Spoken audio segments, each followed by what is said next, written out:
Hi, I'm Eric Ostro. Live with the Lortel is about to start. For Season 2, While Theaters Are Dark, we are discussing with our guests their thoughts on the reckoning the theater community is facing for systemic racism and their vision for the future of the American theater. To broaden our perspective, I am sharing my platform with co-hosts from the BIPOC community. We offer these conversations to help us learn and to start the healing process. Good evening, ladies and gentlemen. Welcome to Live at the Lortel. If you'll excuse my passion and excitement, I am so thrilled for our guest this evening. First, I want to bring on my dear friend and my co-host for the evening, Mr. John Andrew.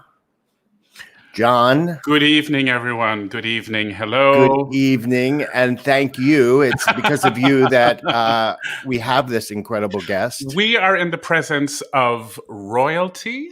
We are in the presence of genius. Could not agree more. You introduce him, please. Well, I will just say some words that come to mind when I think of Andre. Singular, bold, kind, funny, elegant, talented, tremendous, and beloved. So those are words that to me describe the wonderful, the one and only Mr. Andre de Shields. Welcome.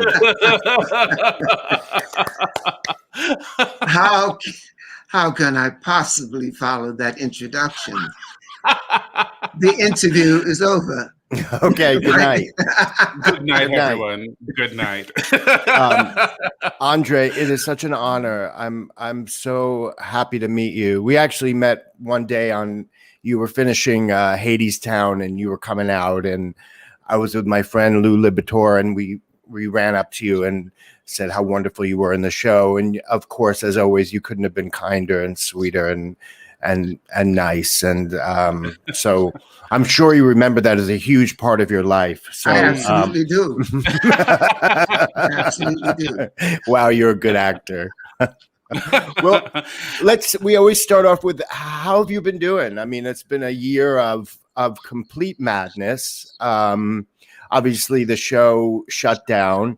How have you been mentally, physically? What's going on? Physically, I remain strong. Mentally, I remain creative. I don't mean to say that I've been on an even keel, because things have been crazy. But we performing activists do well in crazy environments. When people ask me, Andre, how are you? Instead of using that hackneyed cliche, I'm living the dream, I say to people, I continue living my anointed life. And that's the way I feel about having been able to survive, thrive, and ultimately prevail in an industry that guarantees only two things. And we all know it is not fame and fortune. It's rejection and insecurity. Mm-hmm. So I've been able to, when I get hungry, I've been able to eat rejection. And when I get lonely, I've been able to make a companion of insecurity. And that has kept me in good stead for 52 years. I've been doing a lot of research on you the past week, and watching interviews that you've done and reading interviews that you've done. And that wisdom came to you early about that rejection part. Am I right? Yes, early in my adult life.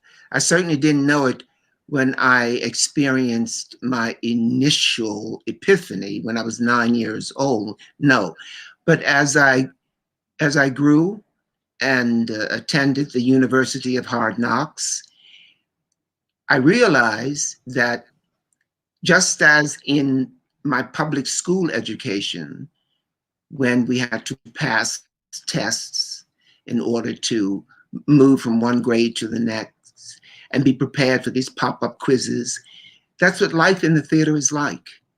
There's no warning be it a grand fortune or one of paucity. And I learned that it doesn't really matter what decision one makes, as long as you are prepared to deal with the consequences of whatever the decision is that you have made. Yeah.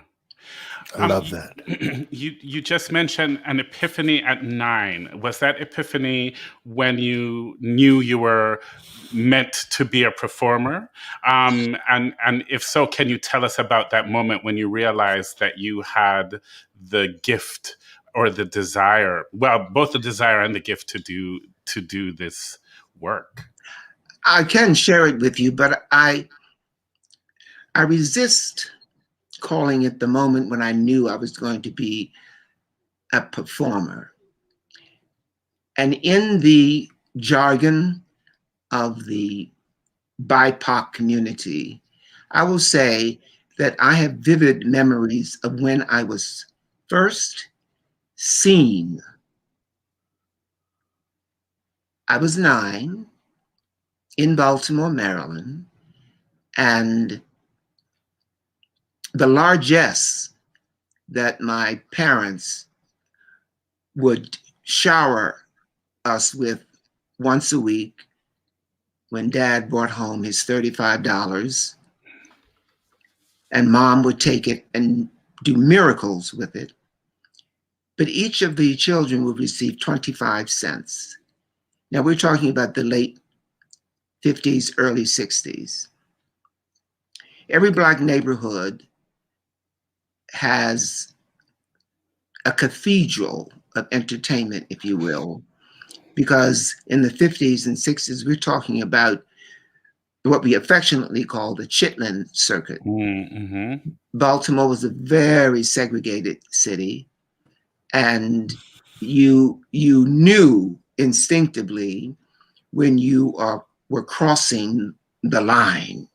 Yeah. So we went to a place called the Royal Theater. I'm sure every Black inner city has a Royal Theater, perhaps another name, a Regal Theater, Mm-hmm. you know, but the source of entertainment, enlightenment, and if you're lucky, ecstasy.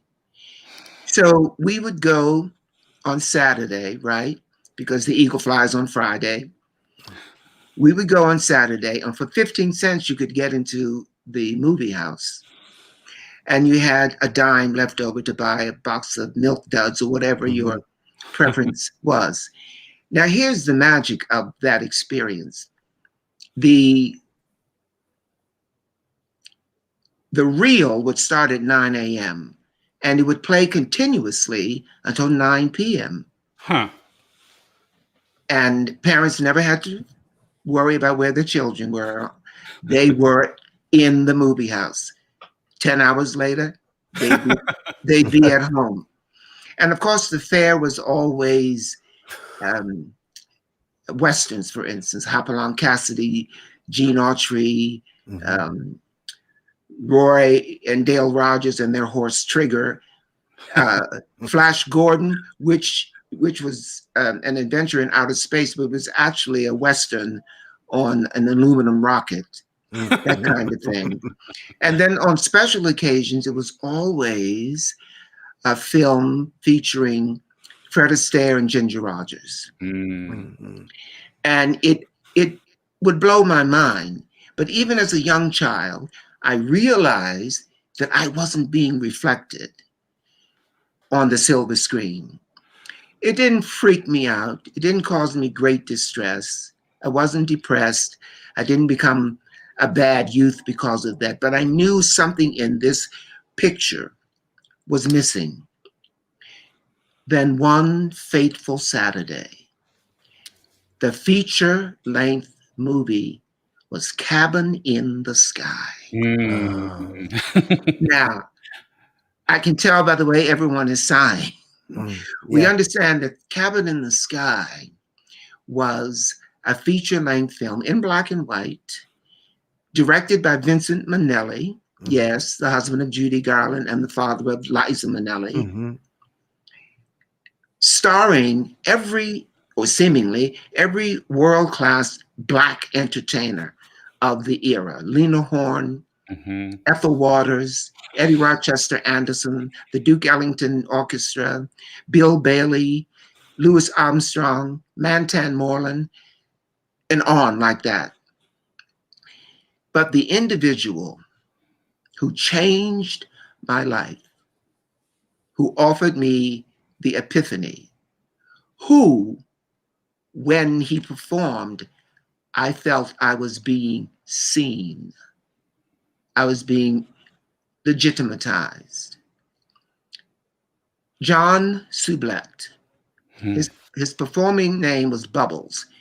He was a great vaudeville duo called Buck and Bubbles. And Buck would sit at the piano. He was diminutive. And Bubbles would dance on the piano. He was like a string bean.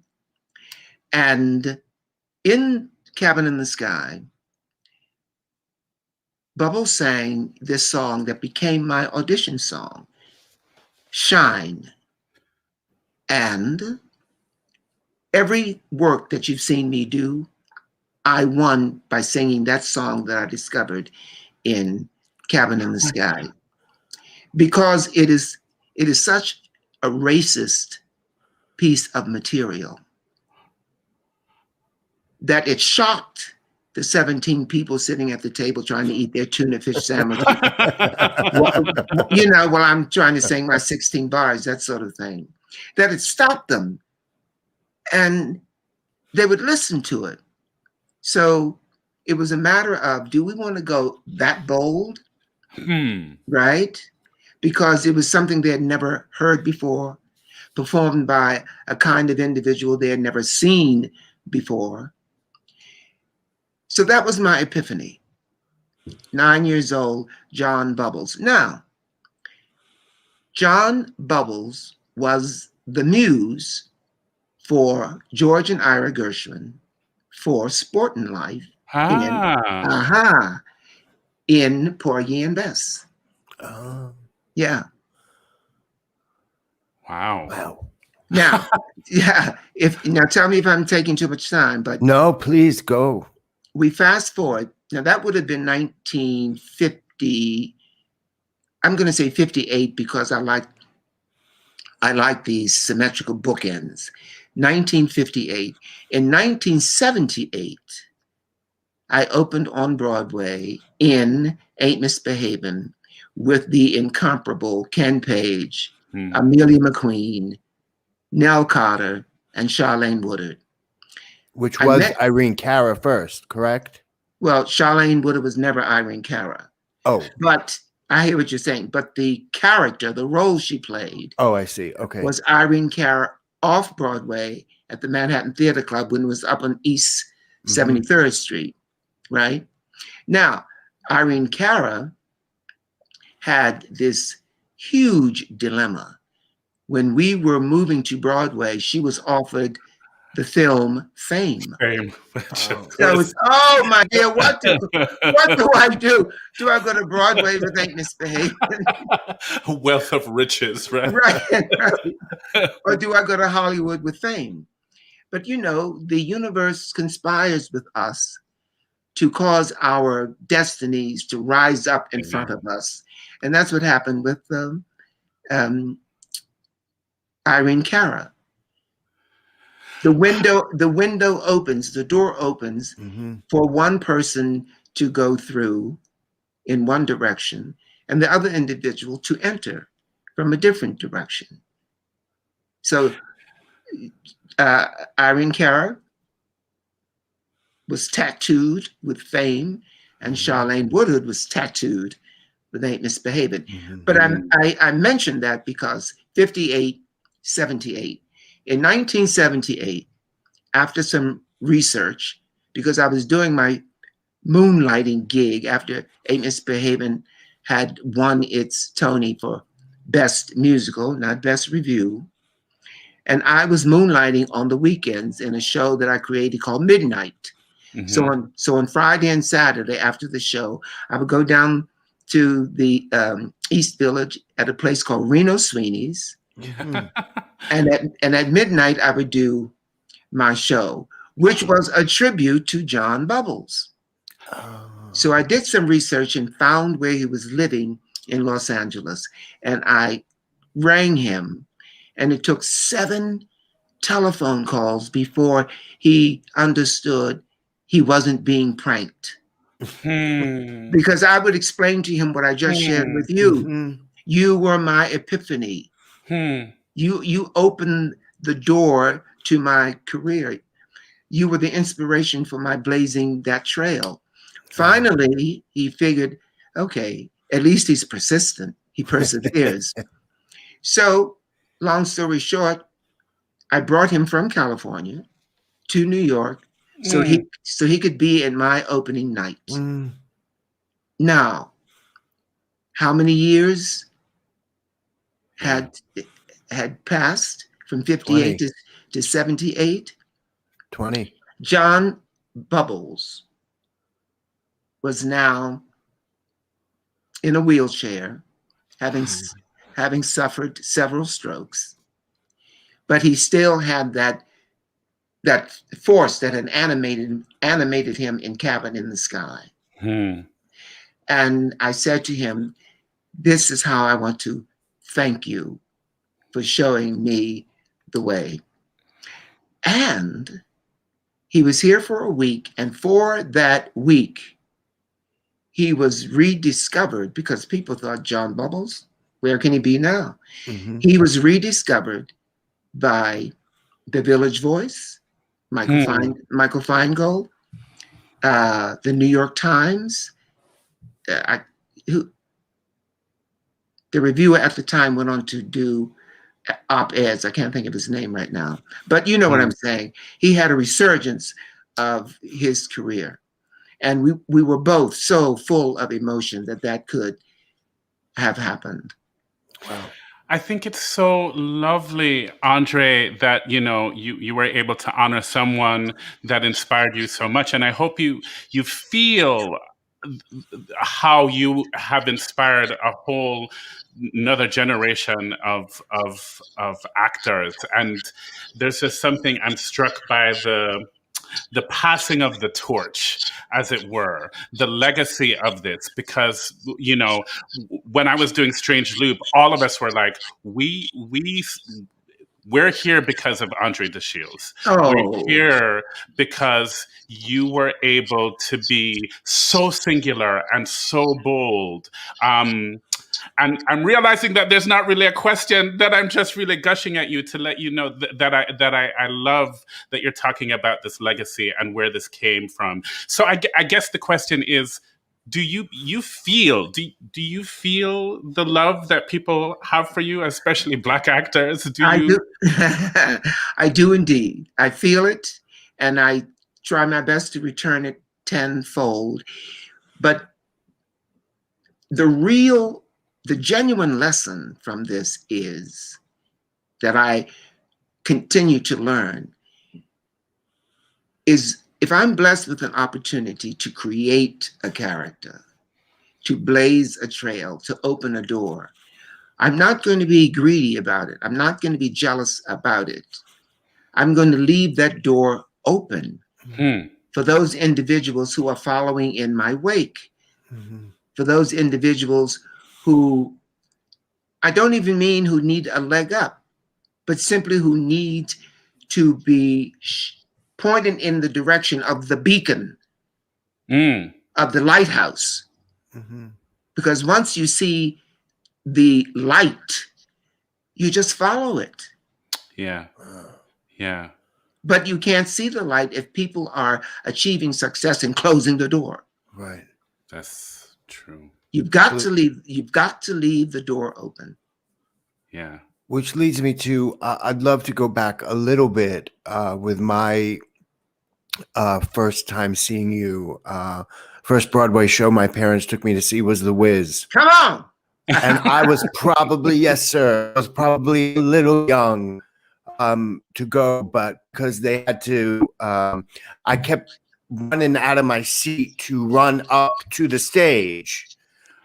because I wanted to be there with you. There was something about the character of the Wiz that you created from page to stage that stays with me forever. There's something about that show, the joy and love and the passion of the Wiz that stays with me, and that character you created. I would love to talk about a little bit about the experience of creating the Wiz, Yeah. and what that journey was like for you. We have to consider it in its body politic. Mm. We're talking about 1975, when the Wiz opened on Broadway at the Majestic Theater on January 5th. I consider the Wiz a game-changing musical. That is not an attitude that is unanimously held.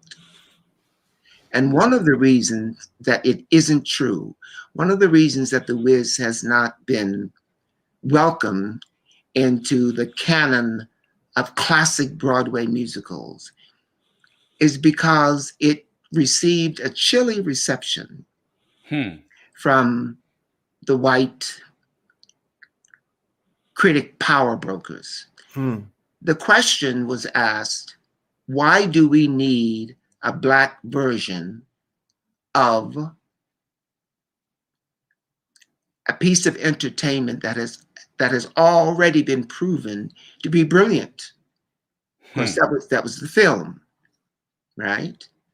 The Wonderful Wizard of Oz. So it was incumbent upon those of us who were doing the show not only to bring passion to the process, not only to bring joy to the process, but to bring defiance. And that's what perhaps, Eric, you would not have chosen that word from your active vocabulary. But what I'm sharing with you is that was the secret ingredient to putting that show together, defying the negative critical response, defying the naysayers, defying the act that our producer, Ken Hopper, was forced to do because of industry protocol. Now, you know, when the producer sees that the show isn't going to run, he has to post a 2-week notice so that no one is caught short, right, with their pants down. So that if the show closes precipitously and he can't write that check, we know that there's been 2 weeks' salary put in escrow at our union. So we're not out of money. We may be out of employment, but we're not out of money. Now, I say that as a prelude to this. On opening night, January 5th, 1975, you know, we're giddy with excitement. And we go in to sign in, which is immediately discovered once you get in through the stage door. A sign-in sheet, everyone's name. You check it on it so that the stage manager doesn't have to go to each dressing room to see if you're physically there. They look to see who's signing, and then you know you're in the theater. Next to the sign-in sheet was the closing notice. And this is opening night. Wow. So you can imagine I was the man who hit himself in the head. It's like, what's going?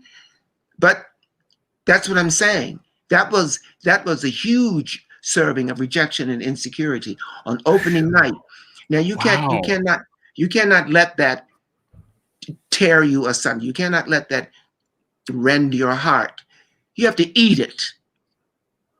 Yeah. You eat that serving of rejection. You eat that serving of insecurity, and you go out on the stage and say, watch this.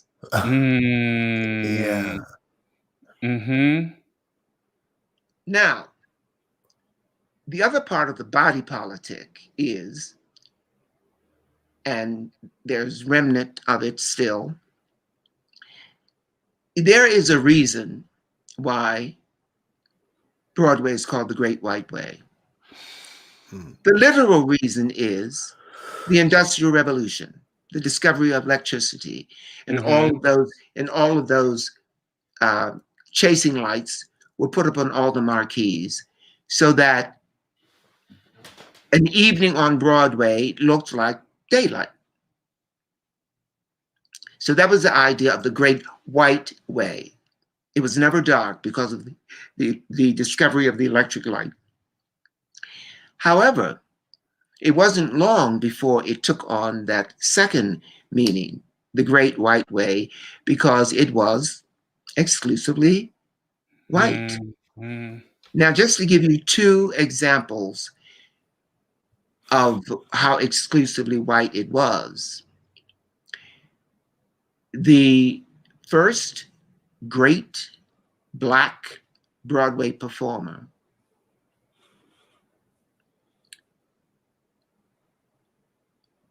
was,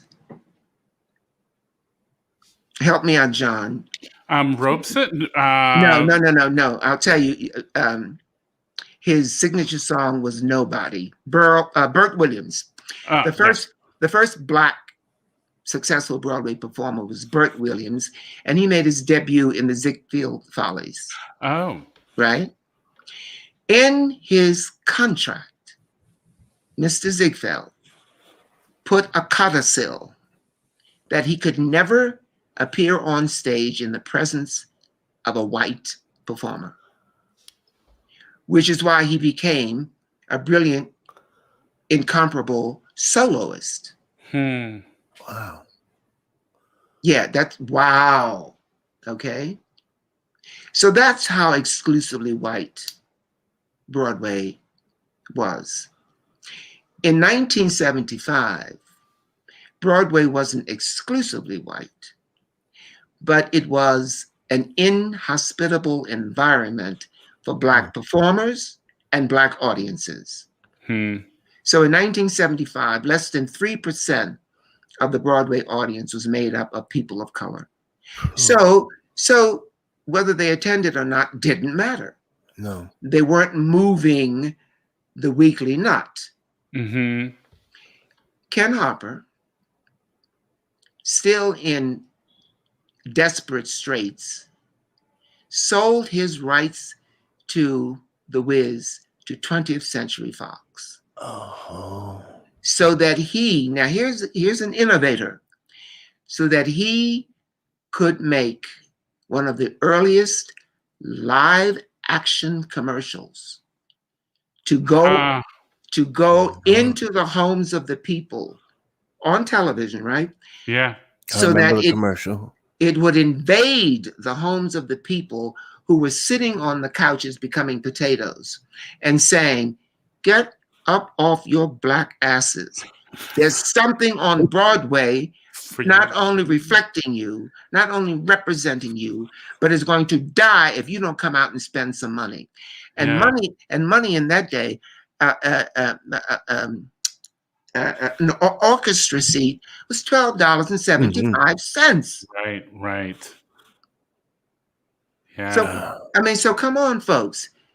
You cannot lean on that old boogeyman that I don't go to Broadway because there's nothing there for me. This is exactly for you. And we're choking here because we're being dismissed by the Great White Way. Mm-hmm. So when Ken Harper made that commercial, and it was like a hand going into the living room and grabbing people off the couch, it turned the box office around. So it made null and void those negative notices, because the Black folks were like, "Yeah, bring it. This is about, come on." And the show went from having posted the closing notice on opening night to winning 7 Tony Awards, Yeah. one of which was for Best Musical. Fantastic. Fantastic. And the rest is history. I But mean, yeah, the 85% of it is history. okay. There's still that 15% that when people mention Chorus Line, when people mention Dreamgirls, when people mention Wicked, there was a time immediately after the opening of Wicked that you could Google The Wizard of Oz, and there would be the Judy Garland movie, and then there would be, and they would mention there's 37 Wizard of Oz books by L. Frank Baum, of course, and then they would mention the Judy Garland movie, and then they would mention Wicked. So it's like, wait a minute, something happened between the Judy Garland movie and Wicked, don't you know? Yeah. Sure did. So, and that's why I'm saying we still have to right that wrong. When people talk about game-changing Broadway musicals, they must include The Wiz. But the first blow to the knee was when the film was made, starring Diana Ross, whom I worship, but she's no 15-year-old Dorothy. Yeah. She's no Stephanie Mills. No. Right. But Stephanie Mills, but she's not the 12-year-old child. She was a who at woman, who at the center of the storytelling learns the most important lesson in a young child's life, which is there's no place like home. Right. Mm-hmm. Now, Diana Ross's character in the film was a 24-year-old school teacher who was unlucky in love. Right. That is not a universal lesson. Sorry. Right, sir. Right. Yeah. And then Michael Jackson, whom everyone thought, now the two of them, they have to be able to sell this film. Right. But now, why do you cast Michael Jackson as the Scarecrow and then put so much silly putty makeup on him that he can't be Michael Jackson? Mm-hmm. Right? $33 million. That was expensive in 1978. $33 million. You might as well have flushed it down the toilet. Mm-hmm. Although there are people whose only experience of The Wiz is the film, and they love it. Yeah. But from my point of view, that was a foolish gamble. You should have transferred the individuals who created the show on Broadway and made a hellish film around them. Mm-hmm. Yeah. And deliver that message. Yeah. Right? Okay, that's bad enough. So, years later, there's a television live version of The Wiz. Yeah. Right. Now, the man who created the role is still around. He sure is. Yes, he is. Can still fit in his original costume. Yes, he You can. Which you proved 6 years ago. Right. Do they call me? No, sir. No. Queen Latifah. Yes. Now I know exactly what it's all about. Non-binary casting. And you can be whatever you want to be, etc., and that kind of thing. But with each, again, blow to the knee, the original Wiz becomes less qualified for a game changer because the message we are sending is, oh, you can do anything with it. Right. Yeah. It's fascinating to me, Andre. When you first came to New York, you did a show called Warp, right? And the critics were not very kind. No. And I was reading up that you learned at a very young age that you said, hell no, I'm not leaving New York. Right. I have something to prove here. You don't turn around and leave, you prove them wrong. And I'm so impassioned about how an artist learns that lesson at such a young age. It fascinates me. Well, I don't know if you're into astrology. I am. I am definitely a star gazer. And part of that knowledge is intuitive. I'm a triple Capricorn. I am a triple Capricorn. I'm ruled by the planet Saturn. Saturn is indicative of discipline, hardiness, perseverance, and determination. When the Organic Theater Company, which was the creator of the show Warp, right, which played for a year and a day in Chicago, which is did why, very well there. Yes, very well, which is why the enterprising producer thought, oh, I got to take this to New York. Because what? If you can make it there, you can make it anywhere. Right. There are any number of reasons why we didn't make it with Warp. But this is what I knew. New York, you call yourself the center of the universe. You say you're the city so nice, they had to name you twice. Right. But you're missing the point here. It's going over your head, what we are doing here. You are now provincial New York. Dismissing what I'm doing? Dismissing what we're doing? No, you don't get it. You don't get it. And this is the place I ultimately want to be.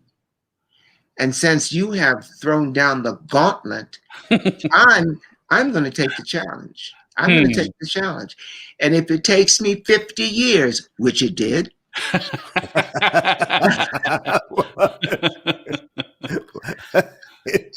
I'm going to show you what a thoroughbred does. I'm going to show you what a warrior does. I'm going to show you what a Black man from Baltimore does with rejection and insecurity. He turns it into a Tony Award. He sure does.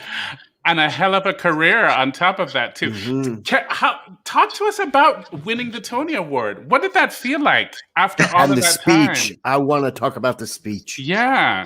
Well, okay. You want to talk about the speech?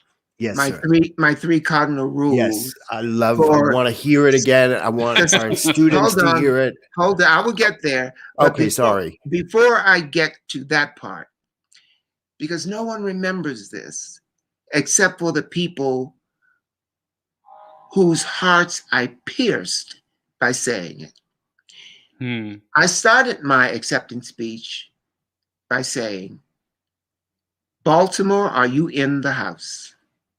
I want you to know that I am keeping my vow. When I left Baltimore, I promised you that someday I would make you so proud that you would say, that's our native son. Then I said, I would like to share with you my 3 cardinal rules of sustainability and longevity.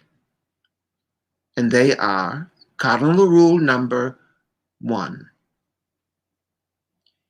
Surround yourself with people whose eyes light up when they see you coming. Cardinal rule number 2, slowly is the fastest way to get to where you want to be. Cardinal rule number 3, the top of one mountain is the bottom of the next. So keep climbing. Now, that was the universal message. The pointed message, the specific message for Baltimore preceded that. Baltimore remembers what I said to them. Yeah. The world at large remembers what I said to the audience at Radio City Music Hall, and they were the prism through which it was refracted, and it became viral. Yes, it did. Yeah. You know, it's so interesting. I was working in Baltimore when the riots around the Freddie Gray murder happened.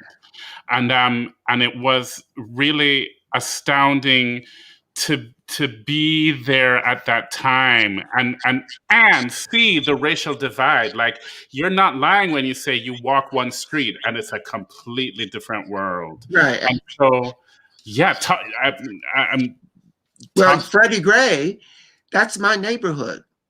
Yeah. Seriously, that is where I grew up. Freddie Gray lost his life 6 blocks south of North Avenue. North Avenue was the demarcation, was the DMZ in Baltimore when I was growing up. You did not go north of North Avenue because that's where the white people live. You could go downtown and shop, but you couldn't sit at the counter and eat a cheeseburger. You couldn't use the bathroom. As a matter of fact, when what's the John Waters film that became a Broadway hit? Oh, Hairspray. Hairspray.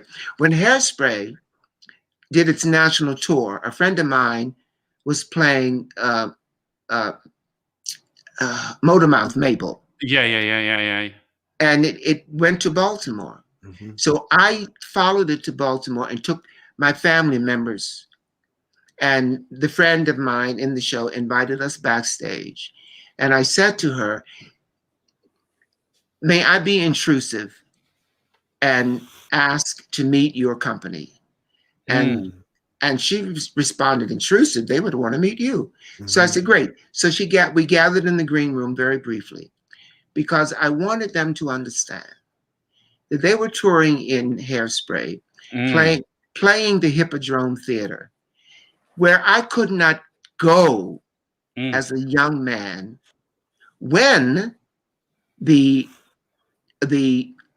concept on which Hairspray was based was happening in my city. Right.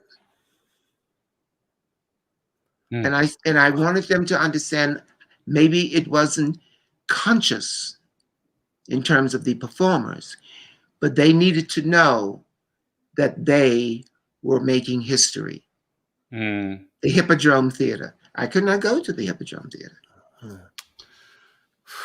I got a question, and I don't know if it's a myth or I did as much research as I could, but Miss Midler, Bette Midler, yeah, the Divine Miss M, yeah, that you created some of her choreography. Is that correct?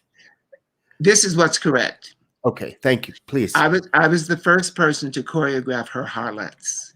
Now, I was still in Hair, which was my first professional show in Chicago. And my good buddy was Joe Mantegna. The actor. Yes, the actor. And we were even neighbors in the same unit, the apartment building. Joe had an association with Bette through his buddy, Michael Federal, who ultimately played Claude in our production of Hair. Joe was Berger, Michael was Claude. Michael was the connection between us and Bette Midler. So Bette Midler came to Chicago to play what was then the premier cabaret setting for the kind of work that she was doing at the time. It was called the Happy Medium. And she visited Joe in his apartment, and Joe invited me up to meet her. And in our conversation, Bette said, I sure miss my mother's potato salad.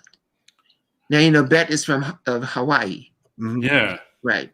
She said, I sure miss my mother's potato salad. And the Joe's young lady friend at the time, Arlene, who was also in hair, said, I'll make some for you. You'll come back and we'll all have potato salad together, right? At which time Bet volunteered. Oh, now, and she referred to the harlots as my girls, right? Mm-hmm. Mm-hmm. Oh, I wish my girls could dance. So I said, what kind of dancing do you want them to do? She says, oh, if they could just move. Now, her girls at the time were three white singers. Melissa One was Melissa Manchester, right? Manchester, Wow. Mhm. Yeah. right? Gail Cantor, and the third name, Melissa Manchester, Gail Cantor, and I'm sorry, darling, I'm forgetting your name, but three white singers, and they would stand upstage right around a microphone in black and just sing. So Bet wanted them to move, and I said, well, let me come to one of your rehearsals and maybe I can help. It wasn't like hire me. It was like maybe I can help. Mhm. You mentioned potato salad. I already made it. You mentioned Dancing. you You mentioned can do that. Your girls want to dance. Let me drop by. That kind of thing. That's But amazing. that's what theater used to be. Mm. Yeah. A democratic community. I'll help you. You help me. We'll all succeed. That kind of thing. So anyway, Yeah. I went by the happy medium, and you know, most of Bet's music is House on Fire, right? I mean, she sings ballads, but more than not, she's moving, Right. Mhm. right? So she doesn't want people to distract from what she's doing. She Well, want of her course. girls to anchor what she's doing. Mhm. So we just did a couple of step, touch, touch, touch, turn around in a circle, turn the other way. And up, and you know, simple Simple. stuff that however made the stage congeal. Mm-hmm. Everybody was in the same moment, that sort of thing. And that was that. But when Bet was doing her debut at the Copacabana, and I was just finished doing Eight Misbehave, and she called me. Oh, wow. And she said, you're coming to Vancouver, which is where this is our out-of-town tryout before we go to the Copacabana. Mhm. And that's when I created my signature number, Boogie Woogie Bugle Boy. Which is still yours. And yes, and through her entire career, and she's had several choreographers, but when it came to Boogie Woogie Bugle Boy, Andre DeShields was all over. You know what I'm saying? That is your legacy there. Yeah, that is a legacy of yours. That is my legacy. And then when she did her Broadway debut, Clams on a Half Shell, Mm-hmm. she asked me again to come in, and that was our last collaboration. But it was never shouted. It's just, I like what you do. Yeah. Let's do it again. Yeah. And it's only 50 years later that people, you know, are researching and they go, what? Andre? Yeah, what? yeah.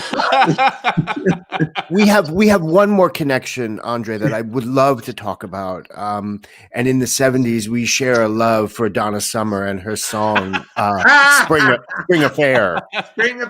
From Four Seasons of Love. 4 Seasons of Love. It yes.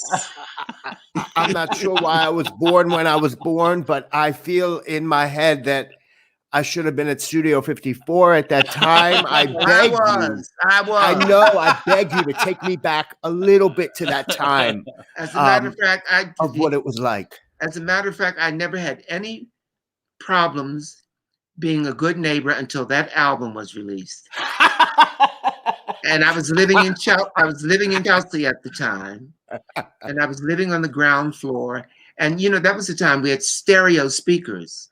Yeah, huge. And huge. And I'd hung my stereo speakers from the ceiling. And I was on the ground floor, so everybody above me was like, "God, that mother." But I'd come home after Studio 54, and I was still, spring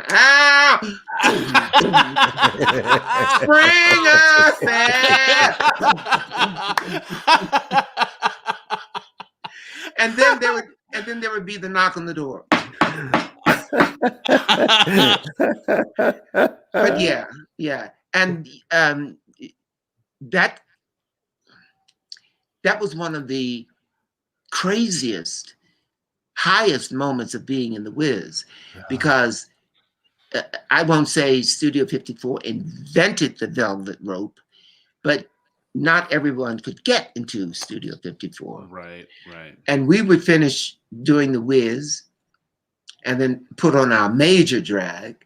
Mm-hmm. And we go to Studio 54 and the bounce would go like this. Yes. What a feeling. And we would go, right, we would go, excuse me.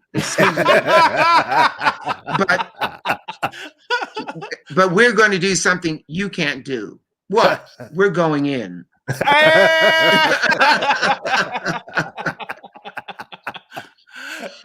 There is that incredible feeling of that rope being opened as you make your way down the street. Yeah, the stanchion. Yeah. Yeah. But that was all. Studio 54 gets all the attention. But the Paradise Garage. The Loft. The Limelight. Yes. 12 West. Les Mouches. Better Days. The Nickel Bar. You were shaking it till all hours.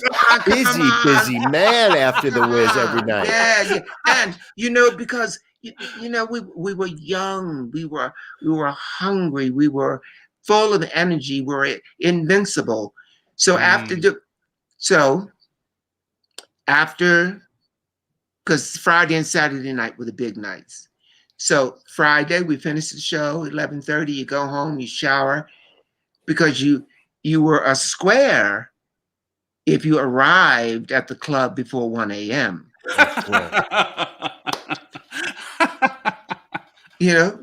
So we would go home and shower and do out and I'm telling all the secrets. I want to hear them. Please keep going. But the thing I'm trying to get to, then you go and you dance yourself silly and you're dripping with perspiration. This is Friday night. And then someone has the focus, the wherewithal to say, we have a matinee tomorrow. It's time to go home. So wait a minute. No, it's time to eat. We haven't eaten yet. Pardon. We haven't eaten yet. So that's when we would go to the Pink Teacup. Oh my gosh. It's 4 a.m. now. We go to the Pink Teacup, and this family of women, with robust bodies, hands on their hips, bandanas on their head, saunter up to the table, and when they would walk, the entire cafe would move. What you want, honey? So then we'd have our breakfast. By then, it's 6 o'clock. Oh my gosh. Then we go home. do the third shower of the day, hit Broadway, do the matinee, do the evening performance, and go right back out Saturday Oh night. my gosh! Amazing, amazing. And then Incredible. and then it would happen again. Don't we have a Sunday matinee? So, But you're also from a generation of actors that don't miss shows. I mean, you. yeah. Well, I'm good, but Hadestown, right? Mhm. The king of not missing shows in Hadestown is Reeve Carney. Oh, Not one show did he miss. Interesting. huh. Now, when I signed the contract, I had conflicts. Right. And so I did miss maybe 3 shows. But yeah, no. Wow. I mean, come hell or high water, you're getting to the show. Oh yeah, I'm there. Yeah. Yeah. And the show, it's true, the show must go on. But Mhm. also, here's the flip side of that coin. The show must go on. And I must be healed. Mm. That's the flip side. That's the flip side of that coin. Hmm. Say more. Say more.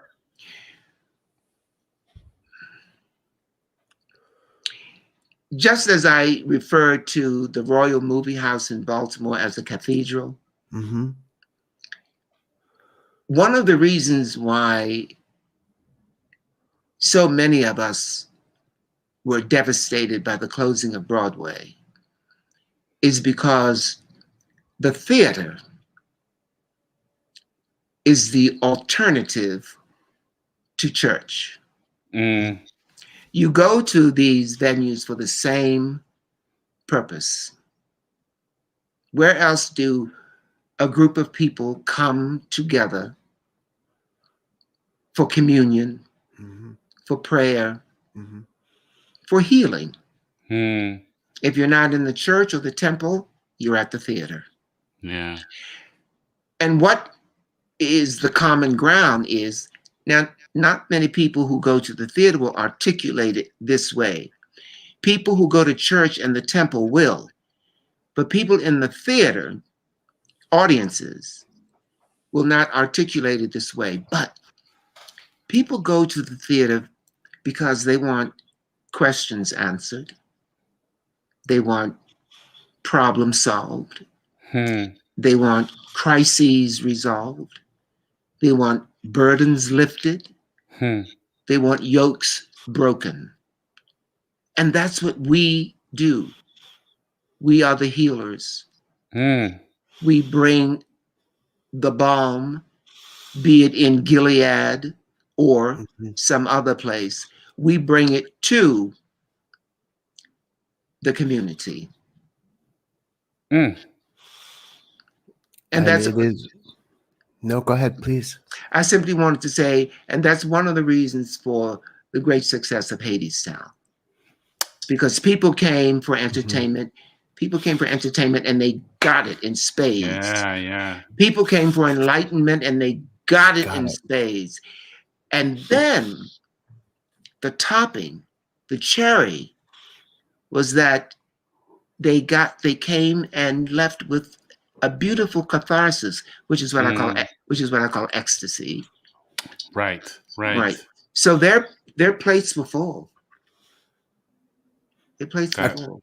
I couldn't agree more. I never felt more at peace, and it was like a temple or church experience seeing Yeah. that show. Yeah. And your performance in it with the Tony right behind you, which I could see. Hang on, get out the way. Right next to the American flag. There it is. Well, wait a minute. Oh, yes, sir. Hold it. I don't want to destroy things. Keep your thought. You see the Tony? Yes, sir.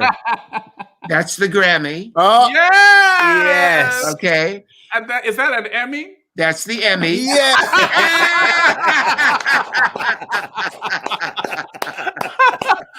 You better let them know on these Zoom calls. Well, I said, no, wait a minute.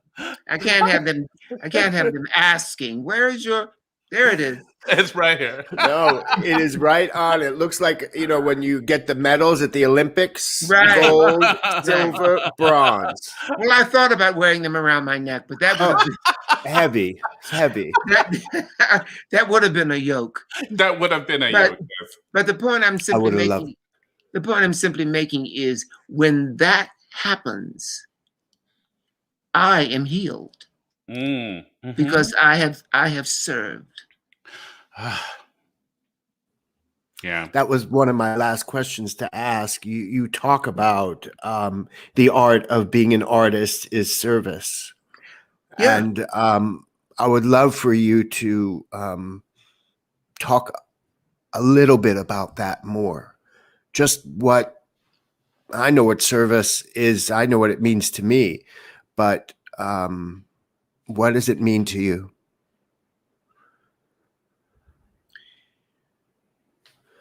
Service, that one word, is the definition of success. If you have served, if you have been of service, then you are successful. Not because you have $1 million in the bank, not because you have a house upstate New York, not because you are an EGOT, although I'm on my way there. Almost there. Yeah. But because you have recognized your need, but placed satisfying it behind the need of someone else. Mm. And that's what we do every time we go to the theater. I have needs. Everything is desire and need. But if I'm going to be an actor, then I must put my need last. And I must make my desire, my paramount desire, serving the need of those who have come to the temple. Couldn't have put it a more beautiful and perfect way. It just hit me hard. Our hour flew by. I know. I had so many other questions that I wanted to ask. And I was taken back to Studio 54. Go ahead. Go ahead, Andre. You shouldn't have let me talk so much. No, are you kidding? This is what we wanted. We need to have you back. We need to have a part 2. I could not agree more. But we do only have an hour, Andre, and I learned so much in that hour, and unfortunately, that is our show. How can I thank our guests enough for making the time to talk to us this evening? Tonight has been amazing history lessons by a bold and brilliant master who, as a little boy, I looked up to, and as on my way to an older man, I look up to and admire. I think you are just a magnificent human being and a brilliant actor, and I can't thank you enough. I know John Andrew will agree that we are honored and proud to be able to share this conversation with you. In fact, I can't wait to sit down and listen to it and hear all the stories again. Thank you, John Andrew, for co-hosting with me tonight. You are a true gentleman and talent. Go ahead, Andre. Do you want to say something else, please? And he's a great peanut vendor. Do you know about that? I do not. Well, you better interview John Andrew. That's where we met. Yes, your Caligula is still legendary in my household. My brother-in-law is still like, I remember that show. But Andre, I just have to say, your authenticity, how you have made such a singular path in this career has allowed me to have stay the course and wait for the things that I can be of service to. And it has only made my career that much richer and better. And I adore you, and I love you, and I'm so thankful and grateful for the path that you walk and the path that you continue to walk. I'm so grateful, and I must say that to you here. So thank you. Thank you for those kind words. But John Andrew just spilled some wisdom on us that I use as one of my mantras. He didn't use these exact words, but this is what he said. Don't worry, that which belongs to you is on its way to you. Mm-hmm. Mm-hmm. Yes. Yes. So I guess I should agree. Shall I say my last word? Yes, please. All right. I want to share this benediction with you. We borrow it from the network of Bantu languages that are spoken in southeastern Africa. The word is Ubuntu. It means I am because you are. Ubuntu. Ubuntu. Mm. Thank you, sir. Thank you, Andre. I'll say it again. How can I thank our guests enough for making the time to talk to us? Tonight has been an amazing history lesson by a bold and brilliant master. I know John Andrew and I agree we are honored and proud to be able to share this conversation with you, our audience. Thank you, John Andrew, for co-hosting with me tonight. You're welcome. You're a true friend, a gentleman, and a talent. On Monday, April 26th, Joy and I will interview the magnificent Sydney James Harcourt, and we will talk about Hamilton, Girl from the North Country, and as many other projects. But before that, we have a special Tuesday recording tomorrow night. As regular listeners, last October, we interviewed the brilliant Karen Olivo. Karen was in the news last week when she announced she would not be returning to Moulin Rouge because of the theatrical community's reaction to the stories of Scott Rudin's abusive behavior towards staffers, demonstrating that she is not only a great talent, but also a great advocate and activist. I knew we had to have her back along with the co-founder of Effect, the talented Eden Espinosa, to talk more about their courage, activism, and leadership. Please join us tomorrow night at 7 p.m. And for those listening to this as a podcast, this episode will become available this Friday, April 23rd, right after this episode.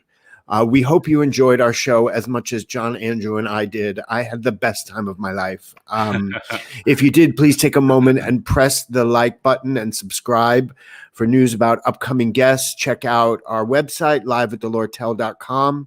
Follow us on Instagram, Facebook, or Twitter. We'll see you tomorrow with Karen Olivo and Eden Espinosa. And next Monday at 7, stay healthy, wear a mask. Thank you for joining us. Thank you, Andre DeShields. You are a marvel and an icon, and I adore you. Bye. Thank you, audience. Have a wonderful evening. Please be safe, and we'll see you all really soon. Good night, and thank you.